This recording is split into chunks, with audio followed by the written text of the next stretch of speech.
The Infinix Smart 8 is quite an interesting smartphone. It has some of the usual elements you expect from Infinix devices, such as a long-lasting battery, a big and vibrant display, and biometric security. But there are a couple of features which make the Infinix Smart 8 stand out from other devices in its price range. I'll start off by saying that this smartphone might not be exactly what you expect in certain areas. There are a lot of pleasant surprises and perhaps even a few caveats when it comes to the Infinix Smart 8.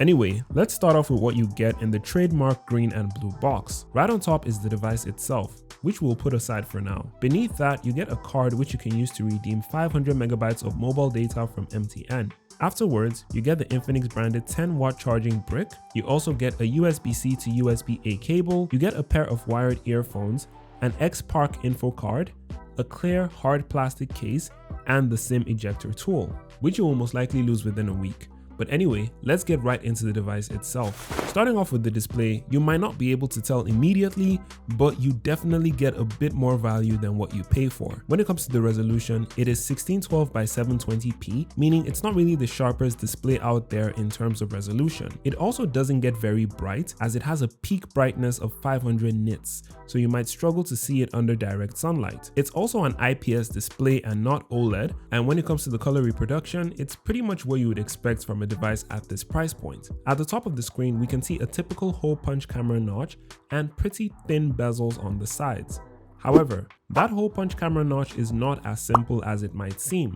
When unlocking the phone via Face Unlock, the hole punch transforms into a black bar which shows the Face Unlock icon and an animation. This bar is called the magic ring, and it can also show background calls, a low battery reminder, a charging animation, and more. Now back to the screen.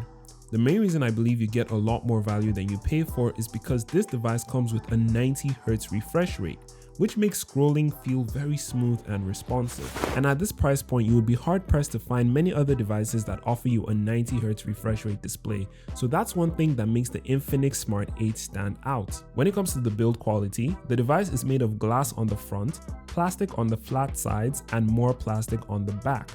The unit I have here is in black, but the Smart 8 also comes in other color variants, such as green and gold. On the right side, you have the volume rocker and the power button, which doubles as the fingerprint scanner. And on the left side, you have the SIM card slot, which can take 2 nano SIM cards and 1 micro SD card. At the bottom, we've got the mic and a single speaker grill, with a USB port in between the both of them, and also the 3.5mm port. Now going back to the back for a Returning to the back for a second, you get to see this beautiful gradient finish on the model I have here. The plastic finish means it's very shatter resistant for the people who use their phone caseless but still drop it all the time. However, while it might be shatter resistant, it's still a bit prone to scratching, which is why you have the clear case included in the box, so you're able to still show off this beautiful finish on the back while protecting your device from getting damaged. The Smart 8 weighs about 184 grams, meaning it feels quite substantial in the hand, but not really uncomfortable in my opinion. And the display is about 6.6 inches, meaning operating this device with one hand is going to be borderline impossible for those with small hands. Fortunately, I don't seem to have that problem. We've also got the camera bump on the top left corner, and it contains the 2 sensors included in it. You get a 13 megapixel f1.9 main shooter and a 0.08 megapixel auxiliary lens. And I'll say this in the nicest way possible. The cameras on the Smart 8 aren't really intended for any serious photography or videography.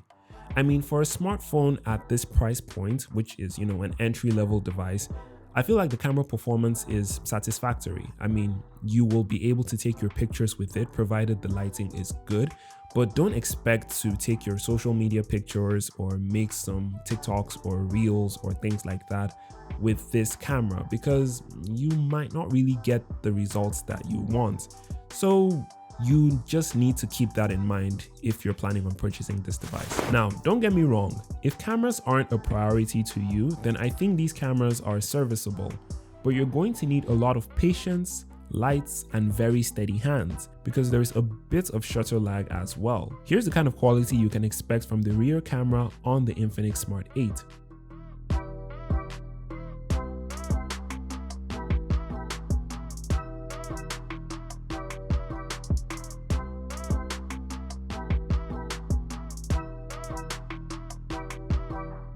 Taking pictures with the 8-megapixel selfie camera on the front isn't much of a different story, as while you might get less shutter lag, you also miss out on some features like HDR. So while you're taking your selfies, the sky might tend to be blown out or your selfies might be a little bit overexposed.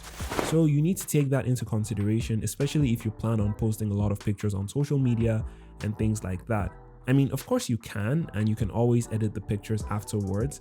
But once again, I will say this is a budget level or an entry level device rather, and you need to have realistic expectations, okay? Okay, the Infinix Smart 8 can also record videos at up to 1080p at 30 frames per second on both the front and the rear camera. And the results are, well, I will let you see for yourself. This is the quality you can expect to get from the front-facing camera on the Infinix Smart 8. I'm recording in the highest video quality available, which is 1080p at 30 frames per second, but as you can see, it's shaking quite a bit because there isn't any form of stabilization, and the HDR doesn't really work in video mode because it's mostly, I guess, software processing. But as you can see, like, the sky is blown out, so the video does look pretty clear, but the overexposure in the sky is there. So yeah, that's for the front-facing camera. And this is the quality you can expect to get from the rear-facing camera of the Infinix Smart 8 when it comes to videos. So right now I am recording in the highest frame rate and quality available, which is 1080p at 30 frames per second. And once again, there's no sort of stabilization, electronic or optical image stabilization. None of them are present in this camera. So if I move around a little bit, you can see that it actually shakes quite a bit. So keep that in mind if you plan on purchasing this smartphone. By the way, if you're still watching the video at this point, then you are amazing. Leave a camera emoji in the comment section below to let me know that you've made it this far in the video. Now let's keep going. When it comes to the overall performance, then day-to-day activities should be fine. You might even be able to get away with some gaming, albeit just some simple 3D games. And if you're planning on playing some graphically intensive games like Call of Duty Mobile or Genshin Impact, then you will need to drop the graphics to the lowest possible setting in order to get some stable frame rates. The Smart 8 comes with a Unisoc T606 CPU, which is a 12nm processor. And while this might not be a top-of-the-line processor, if you factor in the 90Hz refresh rate display, then the device doesn't really suffer from stutters or lags during normal activities and light gaming. The Mali G57 MP1 GPU helps out with the game performance a bit, but like I said earlier, you probably won't be doing much intense gaming because this is an entry-level device and it can only do so much. Now, delving into the content consumption experience, watching videos and playing games on the Infinix Smart 8 was pretty good actually, especially considering that this is an entry-level device. I feel like I've said that like 500 times in today's video, but I really need you guys to understand because a lot of people tend to have unrealistic expectations and they want this to, outperform some of the flagship devices in the world.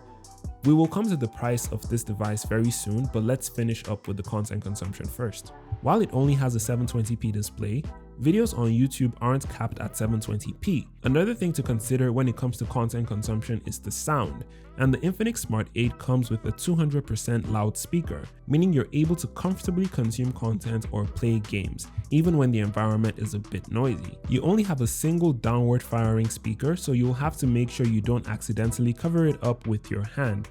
Here's a sample of what the 200% speakers sound like. Very effective, and they are tips that I personally use. Now, the tablets you're going to see in this video are the Samsung Tab S7 FE and the Samsung Tab S6. Now, my Infinix Smart 8 unit right here comes with 4GB of RAM and 128GB of internal storage, but if you get a unit like this, you can always increase it to up to 8GB of RAM thanks to the memory fusion option, and that will give you some extra RAM in case you like to leave some apps open in the background. The Smart 8 is running Android 13 and is skinned with Infinix's XOS, which is a relatively clean and visually friendly Android skin. You do get some pre-installed apps and bloatware, but you can easily get rid of them by uninstalling those apps. You can also easily install a third-party launcher and some icon packs if you don't like what comes with this device. Now, one great thing about the Infinix Smart 8 is the fact that you get access to some of the very best and most essential Google apps and features right from the get-go. Apps like Gmail, Google Assistant Go, and Google Drive come pre-installed on your device. You can type out your notes using Google Keep. And one thing to note about this device, pun intended, is the fact that the typing experience is actually quite nice.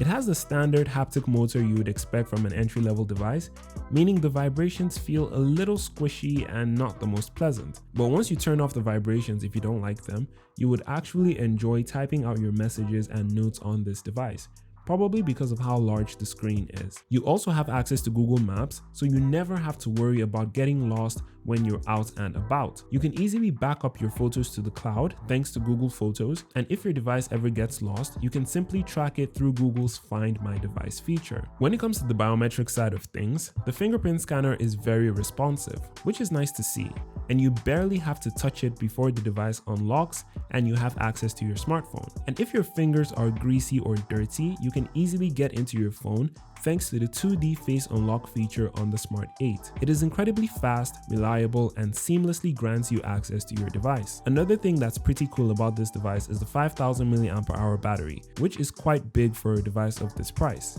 I mean, a lot of devices which cost double or triple the price of the Smart 8 don't even have a 5000 mAh battery capacity, and this device comfortably pushes them aside. It doesn't have fast charging, however, as it only supports up to 10 watts of charging, meaning it takes about 2 hours to go from around 10% to 100%. You should be able to get a day's worth of use comfortably with this device on a light to medium workload.